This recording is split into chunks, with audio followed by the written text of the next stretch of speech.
से हमने परमपिता परमेश्वर के इस यथार्थ ज्ञान को स्वीकार किया है, हम उनकी शरण में आए हैं। उसके बाद से परमेश्वर ने हमें जितने भी सत्संग सुनाए हैं, हर सत्संग में ज्यादातर परमात्मा का एक ही जोर होता है कि सबसे पहले हम भगत बने, हम साधु बने। और साधु के विषय में गुरुदेव ने बताया कि साधु सो जो सीधा चाले।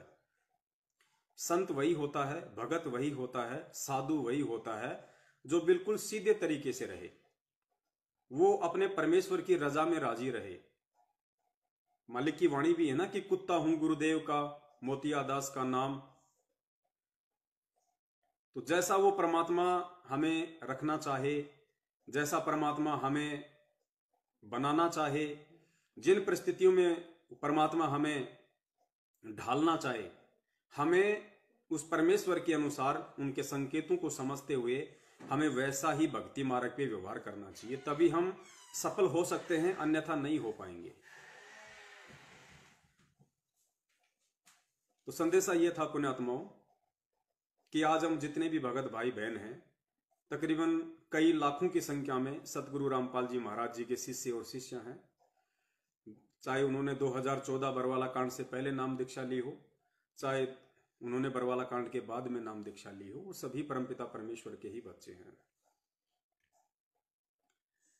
और एक परमेश्वर की वाणी है कि साईं इतना दीजिए जामै कुटुंब समावे, हम भी भूखे ना रहें अतिथि ना भूख हो जाओ। ये परमपिता परमेश्वर जी की वाणी है। और गुरुदेव ने अपने सत्संगों में कई बार जिक्र किया है कि पुण्यात्माओं, ये जो वाणियां हैं जो आप सत्संगों के माध्यम से सुनते हैं, नित्य नियम के माध्यम से सुनते हैं, रमैणी या संध्या आरती के माध्यम से सुनते हैं, आपने केवल सुनने तक ही सीमित नहीं रहना है। ये कर पाड़ने का मार्ग है, ये कुछ कर गुजरने का मार्ग है। जब तक हम परमेश्वर के वचनों पे, परमेश्वर की एक एक वाणी के ऊपर सही तरीके से अपने आध्यात्मिक कदम रखना शुरू नहीं कर देंगे, तब तक हम चाहे लाख जन्म भक्ति करते रहें, चाहे हम कितने ही बड़े भगत बनते रहें, हम लोग सतलोक नहीं जा सकते हैं। सतलोक जाने के लिए हमने गुरुदेव की प्रत्येक वाणी को अपने आध्यात्मिक जीवन में चरितार्थ करना पड़ेगा। चाहे आज कर लो, चाहे कल कर लो, या चाहे मौका मिला तो अगले फिर किसी जन्म में कर लो।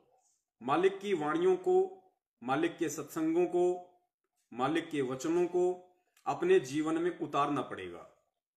उन वाणियों के माध्यम से परमेश्वर जो हमें निर्देशित कर रहे हैं, आदेशित कर रहे हैं, हमें उनके अनुसार चलना पड़ेगा। जितना विश्वास अपने गुरु के ऊपर और इस भक्ति के ऊपर हमें उस परमेश्वर ने अपनी वाणियों के माध्यम से करने के लिए निर्देशित किया है, उतना हमने करना पड़ेगा। वरना ठीक है, जैसा हम कर्म करेंगे, जैसी हम भक्ति करेंगे, उस अनुसार परमात्मा लाभ अवश्य देगा, लेकिन जो मुख्य हमारा काम है वो है मोक्ष का। उस काम से हम वंचित रह जाएंगे, और अगर उनसे वंचित रह गए तो फिर कोई फायदा नहीं है। परमपिता परमेश्वर सतगुरु रामपाल जी महाराज जी की इस बिचली पीढ़ी में शरण लेकर भी, तो परमेश्वर की वाणी है कि साईं इतना दीजिए जिसमें कुटुंब समावे, हम भी भूखे ना रहें साधु न भूखा जाए। कि हे परमपिता परमेश्वर, आपके दास ने आप जी से शिक्षा लेके, दीक्षा लेके और आप जी के सत्संग सुन के परमेश्वर ये ज्ञान को आधार बनाते हुए ये समझा है कि परमेश्वर यदि मुझे मोक्ष प्राप्त करना है तो आपकी इस वाणी के अनुसार मुझे बहुत ही सादा तरीके से, बहुत ही सिंपल तरीके से अपने इस जीवन को जीना होगा। भले मेरे पास में माया कमाने के, पैसे कमाने के, धन इकट्ठा करने के लाख ऑप्शन आ जाएं, लेकिन परमात्मा उन सबको ठोकर मारते हुए, उन सबको ठुकराते हुए मुझे केवल आपके सत्संगों के अकॉर्डिंग, आपकी वाणी के अनुसार ही चलना होगा। तभी मैं आपके बताए रास्ते पर सही तरीके से चल पाऊंगा, अन्यथा कभी जीवन में सफल नहीं हो पाऊंगा।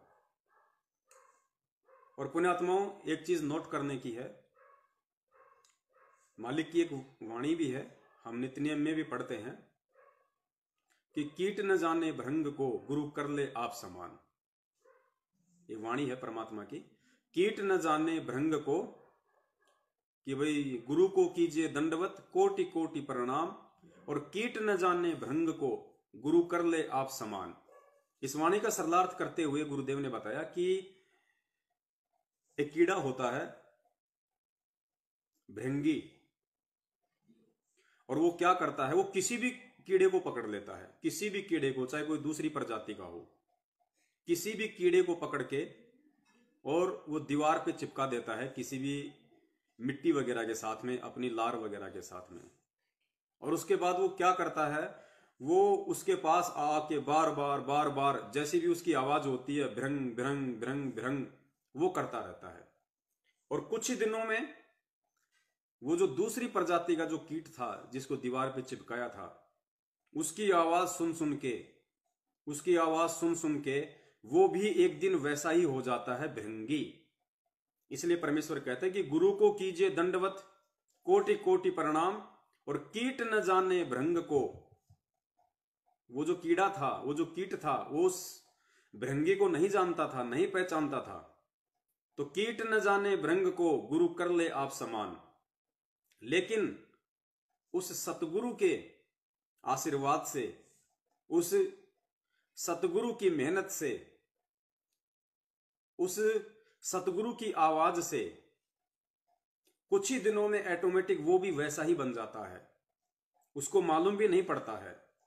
तो पुण्यात्माओं, ठीक यही स्थिति आध्यात्मिक जीवन में होती है।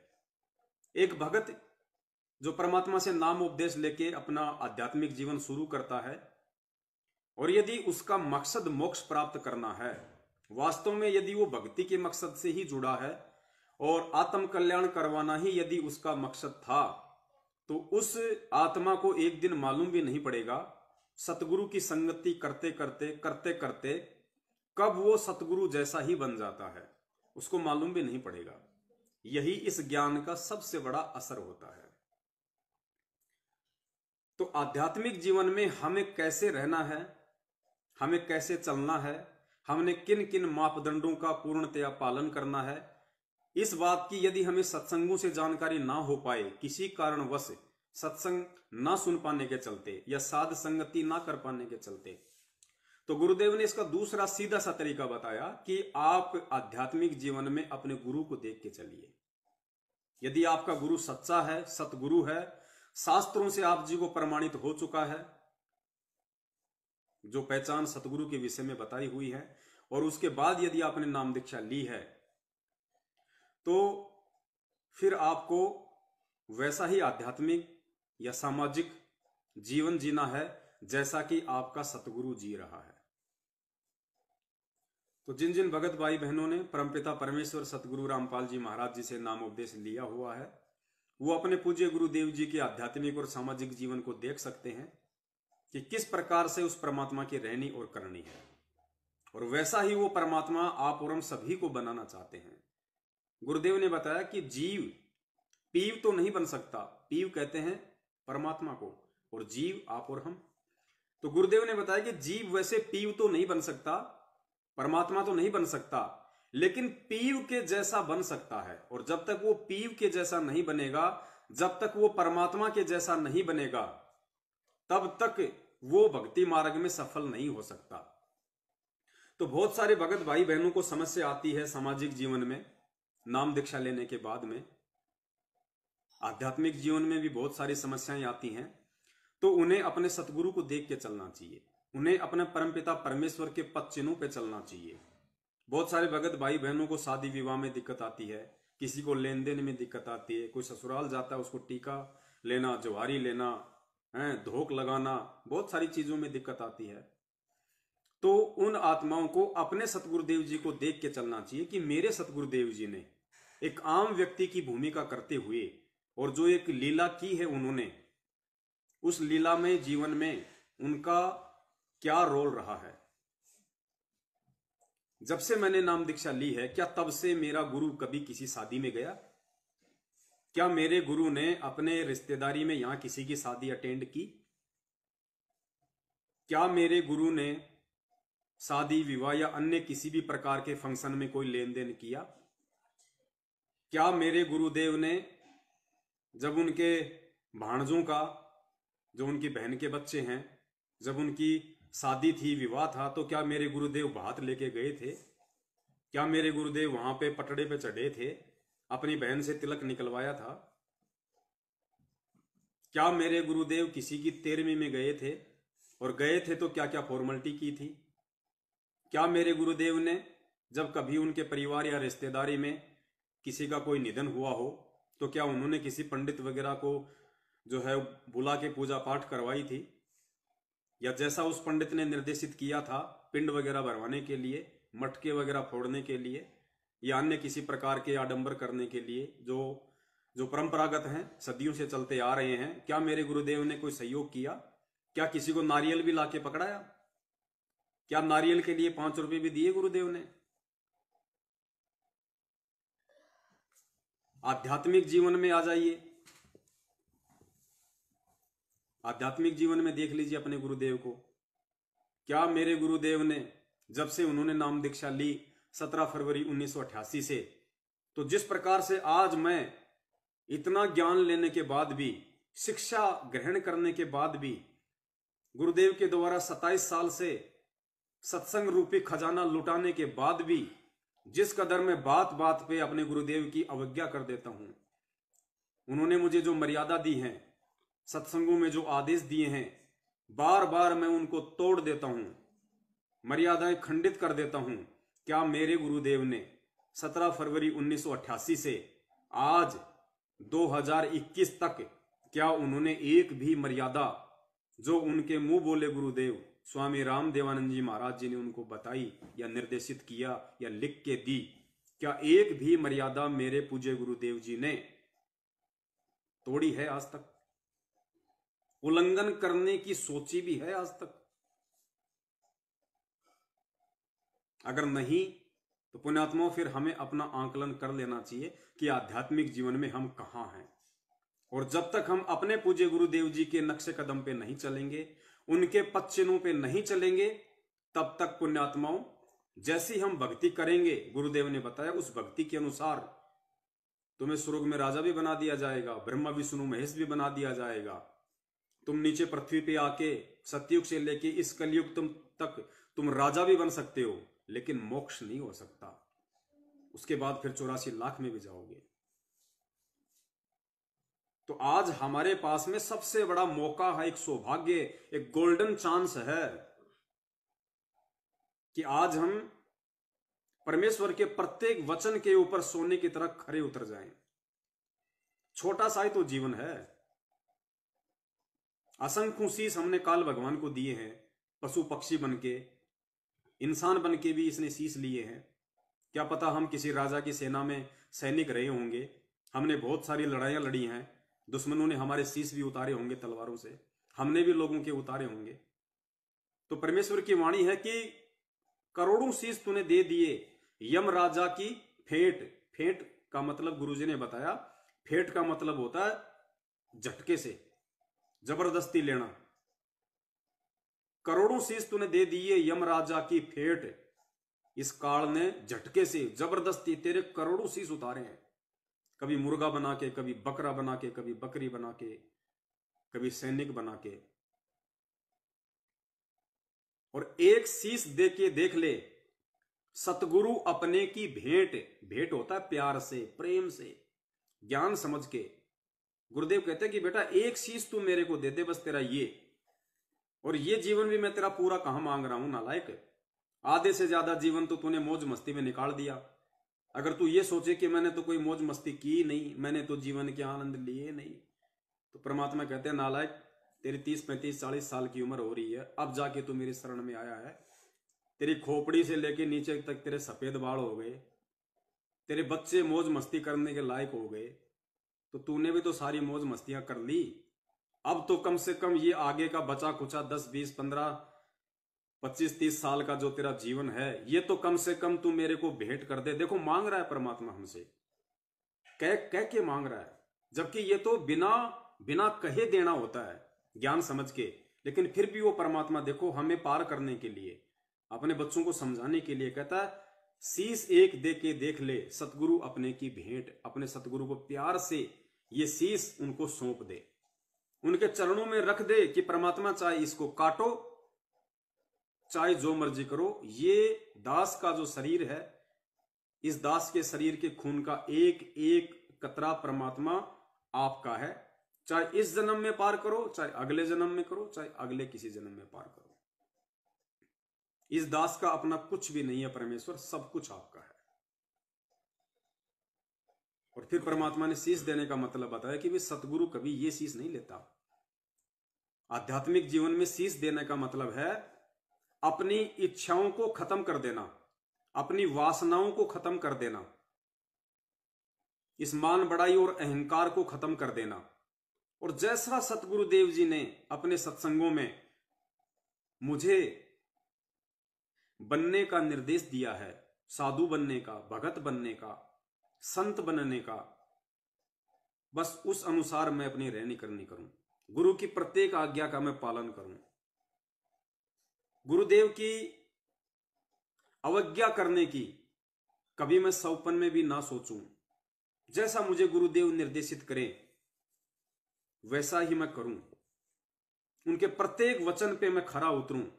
यह होता है आध्यात्मिक जीवन में सतगुरु को प्रेम से शीश भेंट करना। और पुण्यात्माओं, जब तक हम ये नहीं करेंगे तब तक हमारा बेड़ा पार नहीं होने वाला है। चाहे हम कितना ही दान कर दें, हम कितने ही यज्ञ कर दें, जितने यज्ञ करेंगे, जैसा दान करेंगे, वो अगले जन्मों में आपको मिल जाएगा, चाहे मानव शरीर में मिले या चाहे किसी पशु पक्षी की योनि में मिले। क्योंकि परमेश्वर कहते हैं कि धर्म तो दसके नहीं, दसके तीनों लोक, और खैरायत में खैर है कीजिए आत्म पोक। जो दान धर्म तुम करोगे अपने सतगुरु को, वो कभी भी निष्फल नहीं जाएगा। दान धर्म को तो काल को दिया हुआ भी निष्फल नहीं जाता। सतगुरु मानव जन्म प्राप्त करके देता है, काल आपको गधा कुत्ता बना के दे देता है। धर्म कभी भी निष्फल नहीं होता है। तो आज आप और हमारे को मौका मिला है और इस मौके को हमने चूकना नहीं है। तो जो संदेश आज परमात्मा संगत में जो दिलवाना चाहते थे, उसके लिए परमात्मा ने छोटी सी ये एक भूमिका बनवाई थी, ताकि हम आगे संदेश को आसानी से समझ सकें कि आज का हमारा सब्जेक्ट क्या है।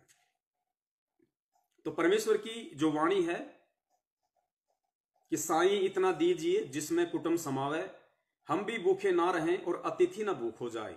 रिक्वायरमेंट ऑफ द फैमिली, परिवार की आवश्यकता, उससे ज्यादा मांगना एक भगत के लिए संत रामपाल जी महाराज जी का भगत होकर सबसे बड़ी मूर्खता होगी उसके आध्यात्मिक जीवन की। इससे अधिक यदि वो परमेश्वर से मांगता है या वो खुद अपनी तरफ से इससे ज्यादा कमाने की कोशिश करता है, तो ये उसके जीवन की सबसे बड़ी भूल होगी।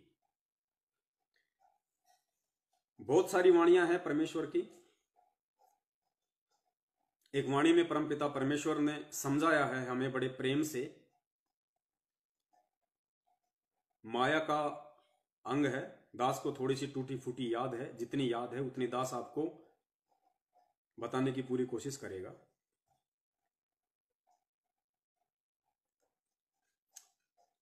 गुरुदेव ने बताया कि परमात्मा ने सत्संग करते हुए अपनी वाणी के माध्यम से कहा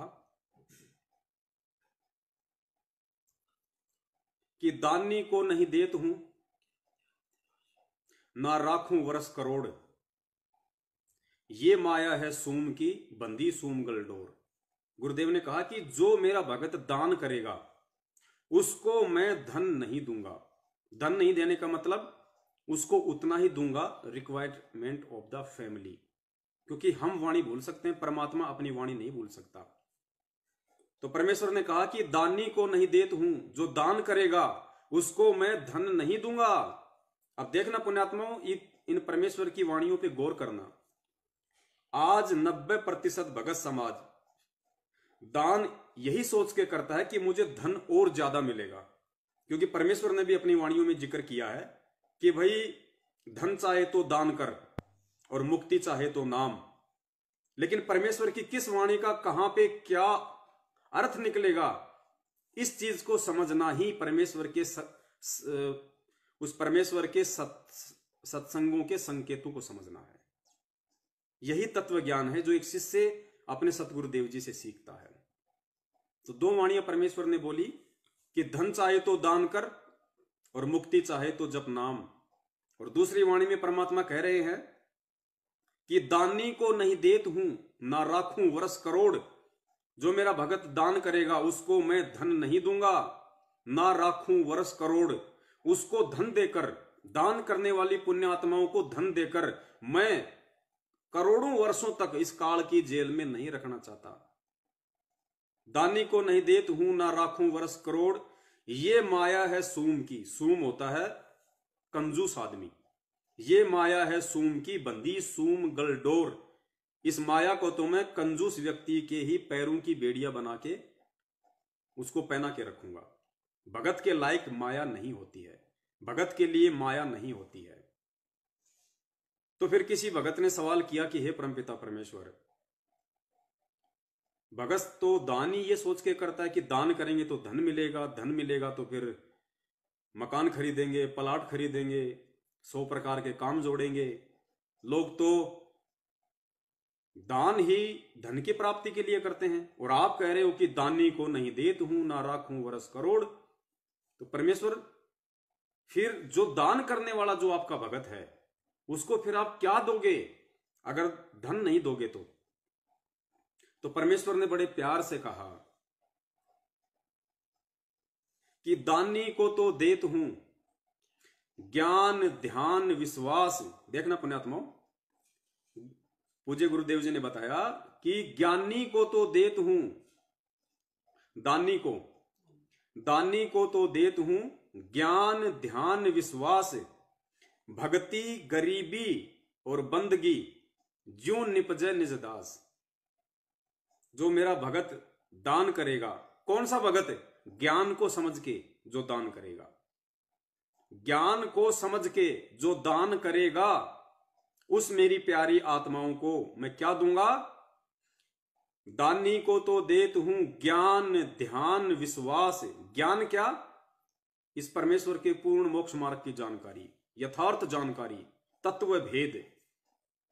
दानी को तो देत हूं ज्ञान ध्यान। ध्यान क्या? उसको ऐसा ज्ञान दे दूंगा उसके बाद उसका ध्यान मेरी भक्ति से और मेरे चरणों से, पूज्य गुरुदेव जी कहते हैं कि हटेगा ही नहीं। ज्ञान ध्यान और विश्वास, उसको इतना विश्वास से भर दूंगा, इतना विश्वास से भर दूंगा, उस जन्म में उस पुण्य आत्माओं को कोई डगमग नहीं कर पाएगा। इतना विश्वासी मैं उस आत्मा को बना दूंगा। दानी को तो देत हूं ज्ञान ध्यान विश्वास, और क्या देंगे? भक्ति गरीबी बंदगी, ज्यों निपजे निज दास। उस मेरी प्यारी पुण्य आत्माओं को मैं ज्ञान ध्यान विश्वास भक्ति गरीबी बंदगी शील संतोष विवेक दया अक्षमा परोपकार निश्चलता निष्कपटता, ये सारे गुण जो 16 श्रृंगार हैं एक आत्मा के, ये सारी चीजें मैं उस दान करने वाली आत्मा को दूंगा। ज्यों निपजे निज दास, ताकि जो मेरा दास है वो निपजेगा, उपजेगा, वो बढ़ेगा, वो वृद्धि करेगा भक्ति मार्ग में सतलोक जाने के लिए।